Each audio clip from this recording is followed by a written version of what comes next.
So why did they pick that Sunday morning to do their raid?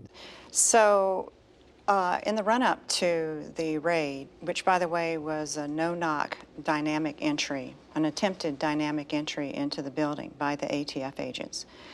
But at any rate, before the ATF raid occurred, the Waco Tribune-Herald had been researching a series that they were going to publish on David Koresh and the lifestyle out at the Branch Davidians' property known as Mount Carmel. And they titled this the Sinful Messiah series. And while the ATF commanders were planning the raid, they went to the Tribune-Herald editors and asked that they hold the story because they did not want to, in their words, increase the defensive posture of the Branch Davidians at Mount Carmel. But the editors at the Waco Tribune-Herald wanted to get their story out before the ATF raid. The ATF commanders wanted to carry out the raid before the story came out.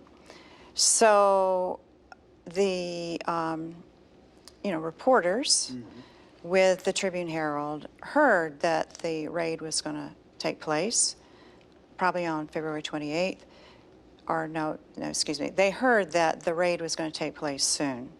So the first installment of the Sinful Messiah series was published on Saturday, February 27th. So then the commanders of this ATF team decided to hurry up and go ahead and carry out the raid the next day. So that's why they carried out on February 28th. The ATF had trained for this raid. They had gotten special forces training at Fort Hood.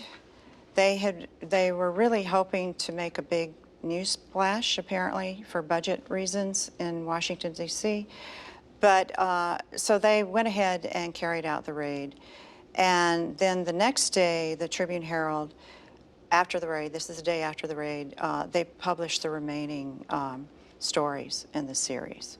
So where were they getting their information about the Branch Davidians to write this article? From former members.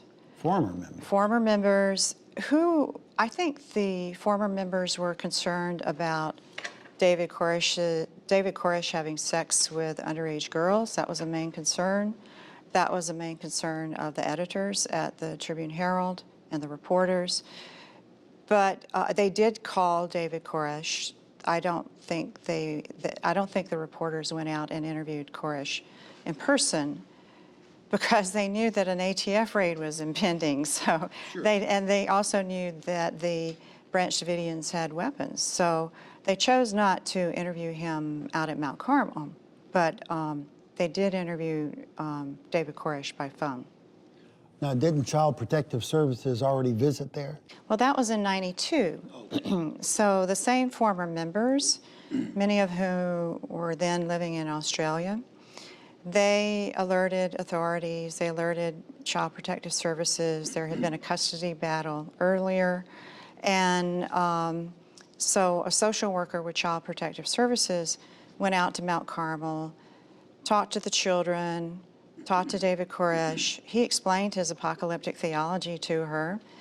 I bet she enjoyed that. Well, she knew a lot about it. She knew that they were expecting to die in a fiery explosion. So she knew that, and she told that to the FBI agents later. But back to the investigation about the children, she found no evidence at that time of any sort of child abuse, either physical abuse, through spankings. There were spankings, but she concluded that the spankings were not abusing the children, and she couldn't find evidence of the child sexual abuse that was going on.